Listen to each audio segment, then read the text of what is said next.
on ken mbiyat ko andude giɗo mum weeɓani no ande giɗo mum nak fotani yeeɓade mo yeeɓi giɗo mum fottata koye giɗo sa fottani gaño tan fottata koye funtor yidde e welde ko yiɗede ɓuuri sadde sabu ko malu jippinongu manu jaatige mum tan ko muñal woni yimɓe noon ko yimɓe woni yimɓe ko tagodi yimɓe kono tan ɓe gona yimɓe est ce que yallah nena minami woni yimɓe ko baagi ɓe jolnete tan ɓe ƴeegne ɓe dutto kadi ɓe joltine o wimi koddiɗo bonɗo hay yewende ɓuuri ɗum sibu ko ƴakki jalo e jambeɗo woppata hay gerte cahani haala noon ko ɓoggol so moccama tan duutata so heeɓi bedde wonti lacciri dambordu ɓe kirto nduwo ɓe kirto ƴatto so haqqillaji jeeyete no ma won jiiraɗi ha keewi cooda kono ma heew jiiraɗi ɗen saabu muni fof wiyata ko haqqille mum ɓurani ɗum mi giɗam mbiyan man tan hoto ko ala ittu ko woodi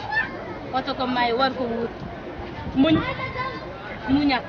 tiiɗa haq muña kala ko jiiɗa e o aduna hannde mettude hisnude ko hay moƴƴude tuma bonande yiɗɓe Allah min de mi yeewanoma Allah noon ko ittimi yeewende nawɗo gonɗi ɗaldimi miijoji koɗɗo ɓernde hattimi ɗanade dogni wami guille nder ɓernde Allah noon ko hollimi jontaɗo ko yitere am hollimi jontaɗo hay jiiɗomo haalananimi mi namdima hay koode nananima heddi ko mi ƴeewoya sernaɓe kama wiileɓe balla mi yiilade giɗam yurno feeñ mi tampi hay sinna yurni kam tan ɓenna ɓernde feere min mi welto sa feeñi ñallu mbaala ɓerɗe keppanima kaaɓanima kadi ñalta mbaala giɗo ko an tan wone ɓernde a wonti bildi miijojam abadan da iman wona ko mbaɗa yejjitma jarama giɗam mamma topaɗa jaabomi an mamma jaabomi holko gonduɗa kaalo ɗiɗo konguɗe hannde so wiyama ko kangaɗo mamma wonko hakkille jaɓata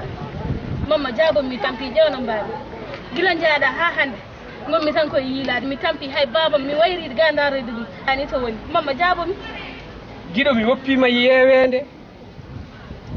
kono wonko haqqille joñata ɓernde jaɓata famir no mbirumami ni tan ɗacca kam ha gongol min jiitidoy taw koye saaha goɗɗo min mi wawa ɗaccudema kono ko ñaaguiɗomo tinnoya mi wawa ɗo hannde ko min e ma jaaɗo komi ñaaguiɗomo tinnoya